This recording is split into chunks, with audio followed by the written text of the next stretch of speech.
example. Exactly. Wish yourself good luck. I be by the table skippity-doo-dah, skippity-day. Where the free food at? Like, where the buffet? Glizzy's. You got me. But I saw that. Yeah, kid. Yeah, Joe. But that's I saw that episode. But that's to your point. That's residual income for you, man. You've been throwing them flags at me for that glizzy talk. But that's to your point. It's like when you grow up in the hood, you get so stuck in the pain for what happened that you can't see the things that could be better, right? So like for me, it wasn't easy, but it wasn't hard, right? So like even in my book, I talk about like, because people always ask me about my relationship with my father. And my father's here. So like, shout out Dad. He was talking. Shout out Pops. I love Pops. Yeah. So he was talking that shit with me. I always like to learn. So like all the stuff he been through, you know, when I was young, our relationship was like up and down because he went to jail and stuff like that. The things that happened, you know, me not being a man at that time, you know, you look at him and blame him for what's going on, right? And then in 11th grade, you have a son, and then it changed your life, and then you figure like, man, 11th grade? Yeah, so it's like it's not always his fault because he was going through stuff and he was going through his own stuff and trying to figure out his own stuff. And then while he was in jail, finished college and all that stuff. And now, you know, as a man, you know, he's one of my best friends, you know, because of how he treat my kids and stuff like that.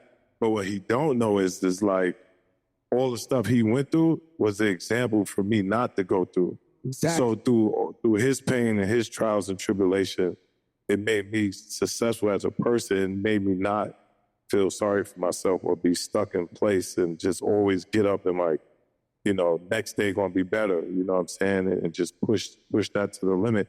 So that's why I always try to pay it forward. And like I said, you know, I know we hear, you know, on y'all podcast, which is amazing podcast, we here talk about Jalen Rose podcast, gang. No. And we here to talk about the McDonald's All-American game, and that was like one of my first stepping stone to the NBA because when I looked at Jalen Rose and the people before me, I was like, man, the dudes that make it to the McDonald's All-American game go to the NBA.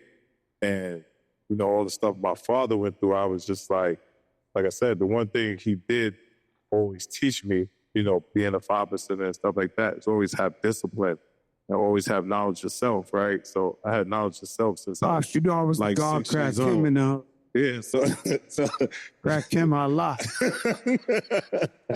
Look at so I always had knowledge of self since I was young, and I was always proud to be Black, right? So that's why when I went to Harlem, it was so impactful because it was the Apollo, the 125th Street. Jada kissing them was always at the Mark 125. You know what I'm saying? Even though they was my age, they was doing something I've never seen before, like putting words together and stuff like that. So it was always like mad love and mutual respect for them because it was just like, man, these dudes is gonna blow up. I didn't know how they was gonna blow up, but I'm like, man, these dudes in the hood smashing.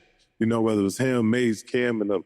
So as me going forward, I was like, okay, my first stepping stone is to just make McDonald's All-American. So that's why I was just pressed, because I was like, if I can make that, then my odds to go up, right? And I remember when I got the call over the loudspeaker, because that's when, and at this point, you didn't take the same position from the same city, right? So I already knew Steph was going to be McDonald's All-American. Steph was the best 7th grade, best 8th grade, best 9th grade, best 10th grade, best 11th grade. So I was like, man, it might be impossible. I got to work hard, because at that point, they didn't take the same position, and we both was point guards.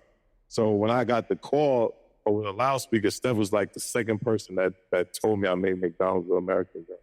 And that's all I wanted to do, because I wanted to make my father proud. I wanted to make my father friends proud. I wanted my father friends to go tell him, like, yo, this is your son. You know what I'm saying? So, like, for me, through all the trials and tribulations I seen, brother, like y'all say, like, we in the hood and stuff, I always knew, like, it could be better. And I was like, I didn't know what I wanted to become, but I said, I know what I don't want to be. And my biggest thing was I didn't want people to walk up to me like I used to see them walk up to people I look up to and be like, man, he used to be nice. So that's like a big insult to me. Like when somebody say you used to be, you used to be. Talk about it. Yo, you can't used to look at Fat Joe like shit. I'm fly right now, iced right now. Don't play that shit with me. I got all my teeth. All my teeth. I got all my teeth. Don't play that shit. It's been a lifetime dream. Yeah. People get runs and then they get played at. They remember they used to this.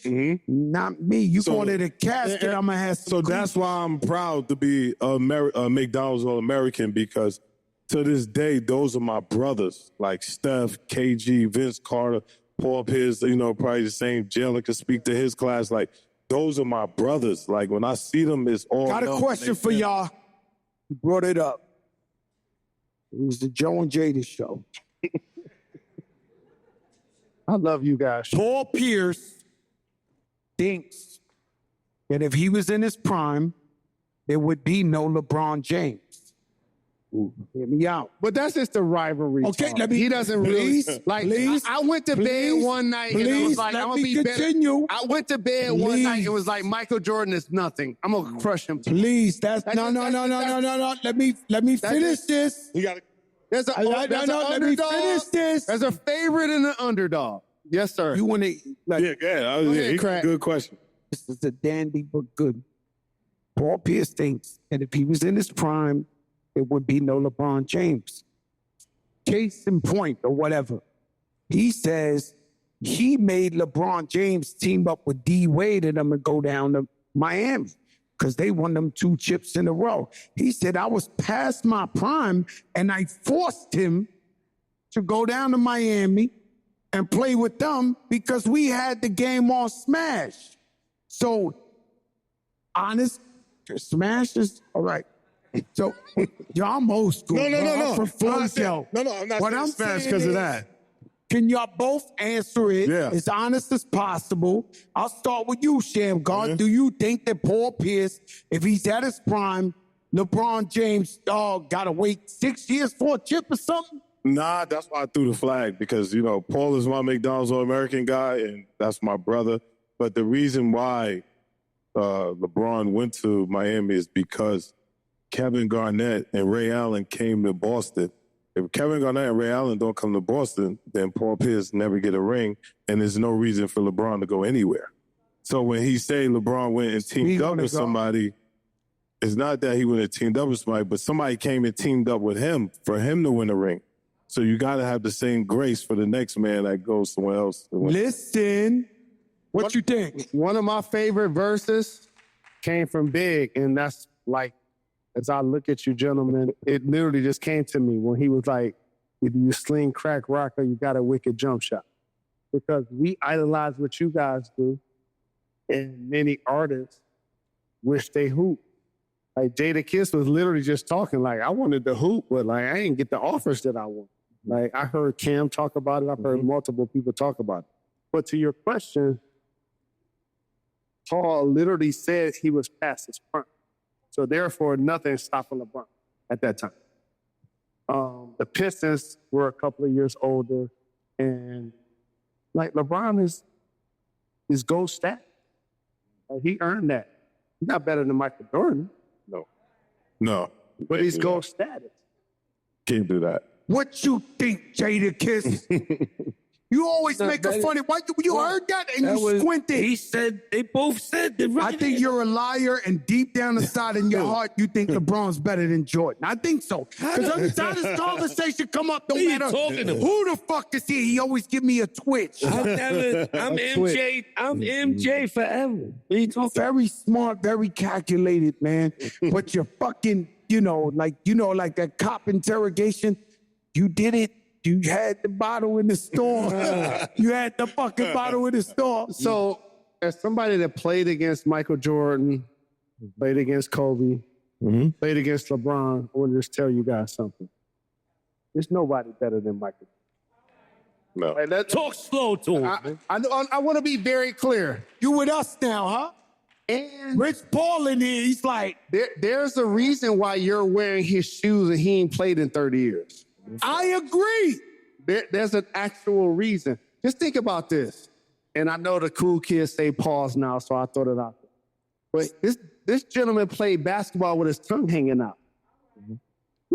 Just think about, you can't walk from this stage to the back with your tongue out without biting your tongue. Just think about that. So Jordan You're was convincing the wrong man. So you're wearing his shoes. You're preaching to the No, converted. I'm telling you why you're wearing his shoes. It's not just because he won the championships. Like Jordan had that sexy, that fly.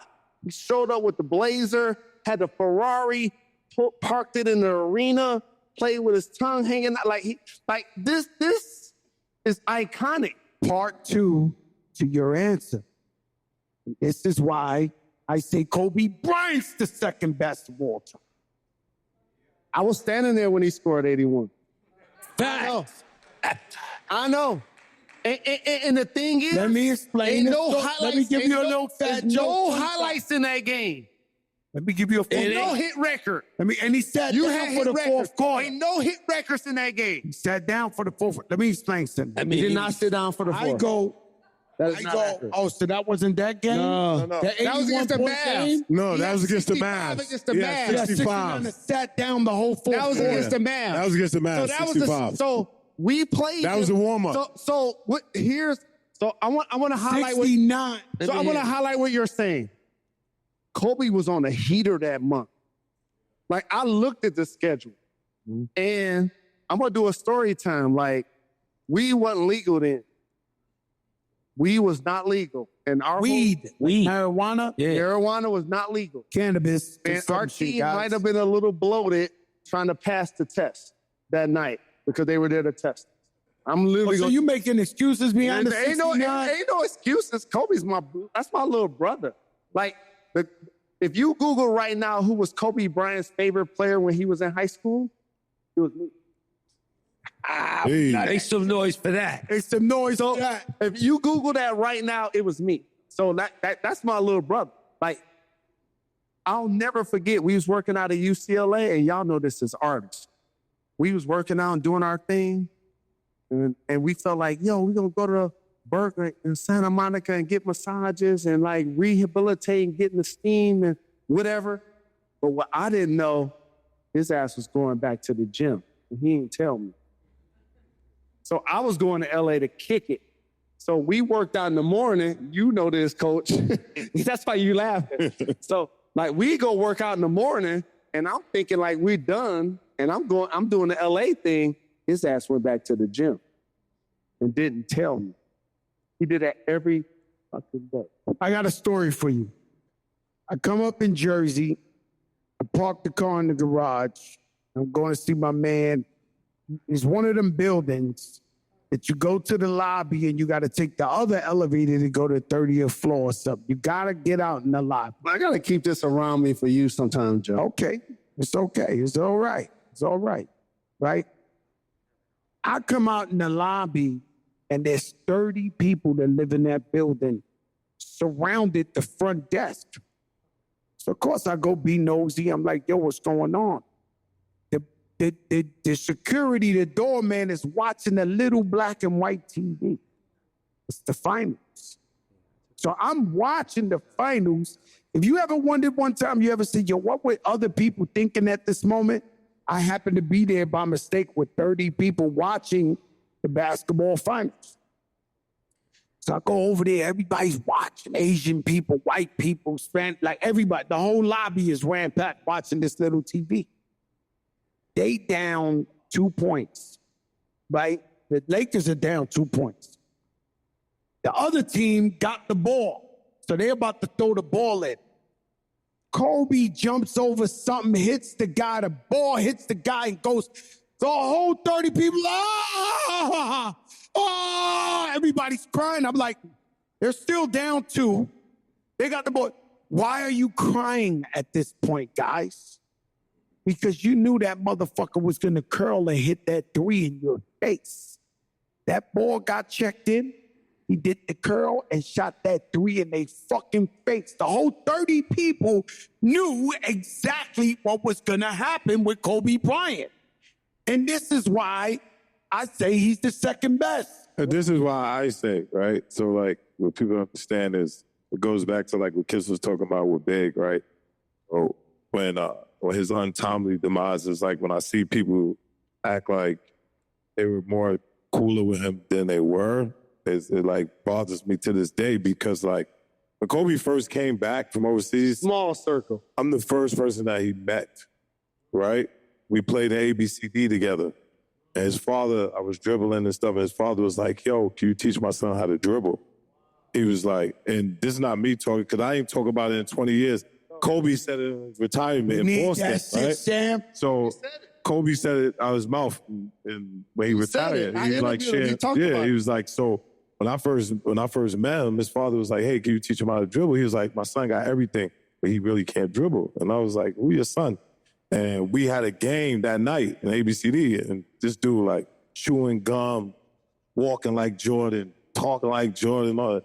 And at this time, I just made McDonald's All-American. I was like, he's shooting all the balls. I'm like, yo, who the fuck is this shooting the ball? This is supposed to be my team right now. And we're in Jersey. So I'm like, I'm home. Like, this is my joint.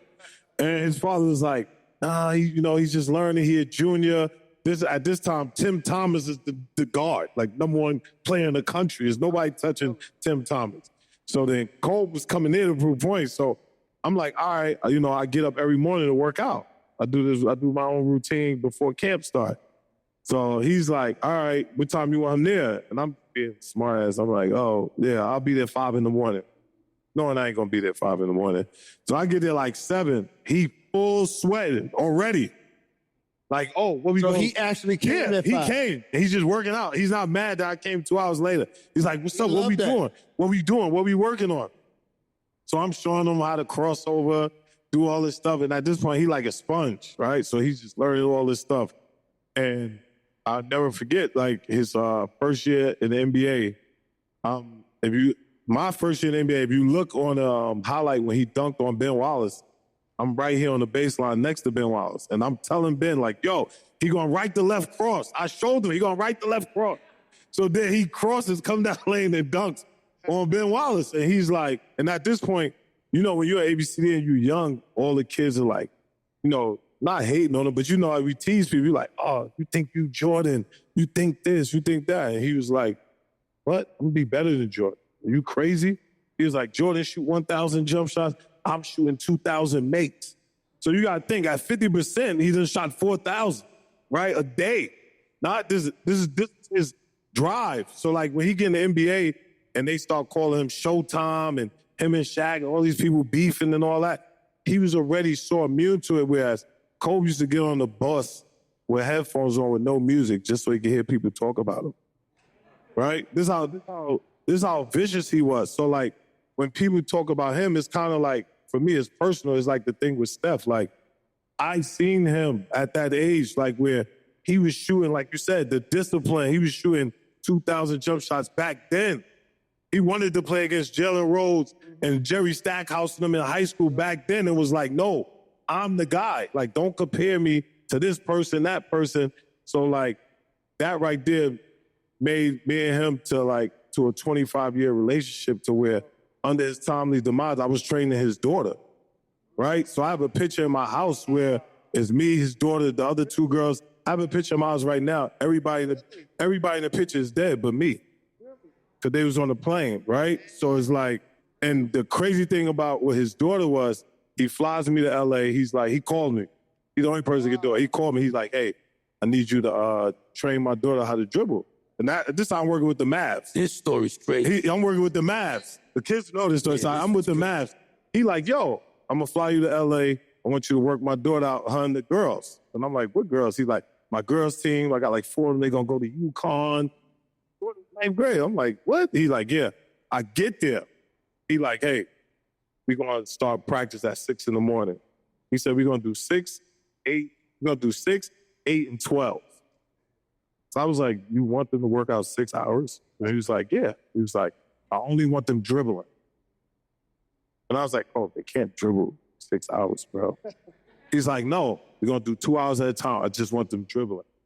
I go there. I start working with his daughter. She's just like him. What you got, coach? What you got, coach? Now, all the parents is there watching me train them. 8 o'clock come, coach just drop the ball, take his daughter, walk out. Come back. I'm like, we're going to do some shooting? No, he's like, nah, I just want them dribbling. I'll take care of the shooting. Just want them dribbling. She's like, what we got? And I'm like, Coach, they can't do this the whole week, bro. And she was like, every day I walked in there, Coach, what we got? We got more? Oh, Coach, look, I learned this from earlier. Like, so that's why when all this stuff happened, it was just so like unsurreal for me, because I meet people today that talk about, yeah, you know, Cole this, Cole, my God, this, that. They don't even know, they asked me to introduce them to his sister. So it's kind of like what Kiss said, like you saying you know somebody, or somebody's your best friend or your mentor, how you don't know their sister, right? And I just saw his sister like a month ago, and she was just like, it's so crazy how when we was in high school, my brother used to come to the house and be like, yo, this the move Shammgod be doing. This the move Shammgod be doing. So like, for me, it's like I said, it's no better feeling like all the stuff I went through, you know, going to the NBA, not finishing, whatever, is like, God just had a bigger plan for me, right? And when I was young, only thing I wanted to do was inspire people. I wasn't thinking about being rich. I wasn't thinking about that because to Joe's credit, to like Jay-Z's, to the Rich Porters of the world and all that, that's all I got from Harlem was inspiration. So that's the only thing I knew that was concrete, right? Is to inspire people. So when the things happen like with Kobe and the people that was put in my life, to even being on this podcast right now, to the Mark Cubans of the world, to being a part of Rock Nation, stuff like that, it's like, it's no better feeling for me, right? So it's like everything I asked for, I always say I got. So that's why I'm like real big on being spiritual and real big on knowing this is bigger than me. Wow. You know what I'm saying? And that's crazy because, like, and by the way, shout out to all of the McDonald's high school All-Americans. Yes, sir. That's why we're here. Yes, sir. And shout out to Rock Nation, Joe and Jada. Yes, sir. My favorite show. And family. And shout out to you, Sham, because one of the things that gets overlooked about, like, this union is, like, the level of respect we have for each other. Mm-hmm. And how hard it is to be Fat Joe and Jada Kiss and Shammgod. And I don't want to get too preachy or or like too therapy or whatever. Yeah. But like, you gentlemen are success stories. Yes. And what ends up happening in our community, it ends up happening with, you know, notable figures, is sometimes we underestimate what they had to overcome to be who they are. Like that's a real thing. Like Jada Kiss, I know this human being has overcome some stuff. This Fat Joe, and he acts like it's because of this crack when he stood up, has overcome some stuff, right? God, Shammgod has literally overcome some stuff. And the beauty of this audience and the beauty of this opportunity is to like inspire people. Like that's really what we want to do. Yes, sir. Like when you make music, I hear you talk about this all of the time.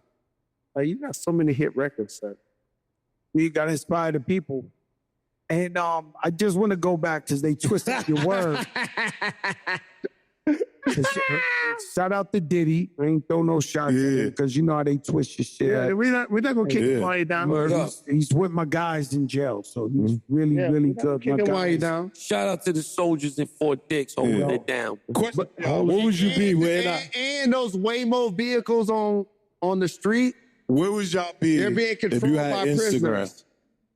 Where would y'all be? Forget about it. I want everybody to answer this. Where would you be if you had Instagram? Lean Back came out. Yeah. Say that again. Where would you be if you had Instagram? When you was coming up. Lean Back. Well, first of all, I'd be in jail. I wouldn't be here. Yeah, I would be here. I'd be in jail. I wouldn't have a wife. I agree. Oh, I say that fucked me up. That'd be the worst thing from my life. Financially, I'd have been like, Despacito. Like, man, that shit would have been over $1 billion served. That Lean Back. Oh, yeah. In the Instagram, imagine everybody, you would have seen churches. Yeah, that dances. Yeah. No, that was the most fat-friendly dance you ever seen in your life. Facts. That shit would have been out of here. How did Lean Back happen? Man, they keep telling us we gotta go really quick. We not leaving. The Jamaicans was killing the game. So they had Signal to play, a Rockaway, a Underran, a Running Man, and that shit. So when we came up with the beat, me and Scott Storch, we in Khaled's studio, and I was like, yo, this shit gotta be a simple hook. And we didn't know yet. Stuff we know now, we didn't know, but I knew that I had to make a simple hook that even a little kid could sing. And we spitting all type, I don't give a fuck about all that. And I just say, yo, and they be looking at me like, crack, what you think? I say, man, my people don't dance. We just pull up our pants and do the rock. I lean back, I lean back, and he was like, yo, that shit crazy. And it was out of here. We repeated it twice. And that's how I learned how to make hits like Make It Rain. And, like even if you think R&B, let me get real quick. But when you got records where they like, they tell you that ain't it. Yet like when the R&B singers are blowing to the point of we can't even mimic it. Yeah. And like, that's not a hit. It got to be something that we can sing along to, even though we can't sing. Like it's hard to sing. And I am telling you, I'm not going. Hey, before we wrap it up, who had the best McDonald's All-American class? Right? And also, shout Rock Nation, shout Yes. McDonald's All-American. Yes. Get your fries extra salty, 96? well done. So, no. Who's 96? Who's the 95 is the best McDonald's All-American. Who's 95? I might have been off with. God Shammgod, Stephon Marbury, Paul Pierce, Antoine Jameson, Vince Carter, Kevin Garnett, Tractor Trailer, Chris Clack, Chauncey Billups, Louis Bullock. What's 96 now? 96 is Jermaine O'Neal, Kobe Bryant. Steve Nash. No, Steve Nash. That's the draft. You talking about the draft? Not the talking about the draft. high school. Oh, McDonald's All-American. Jermaine O'Neal, Stack Jack, Rip Hamilton. That next year? Yeah, that's the next year. Rip Hamilton. Shaheem Holloway. We got arguably the best dunker ever. Vince. We got arguably one of the best dribblers ever. Me. You. That's the best dunker ever. You had Stephon Marbury, culture changer. Yeah. You had Kevin Garnett that changed the whole algorithm. Yeah. Wow. You had Chauncey Billups, big shot. Yeah. You had Tractor Trailer. Rest in peace. Rest in peace. You had Paul Pierce. The truth. Ron Mercer.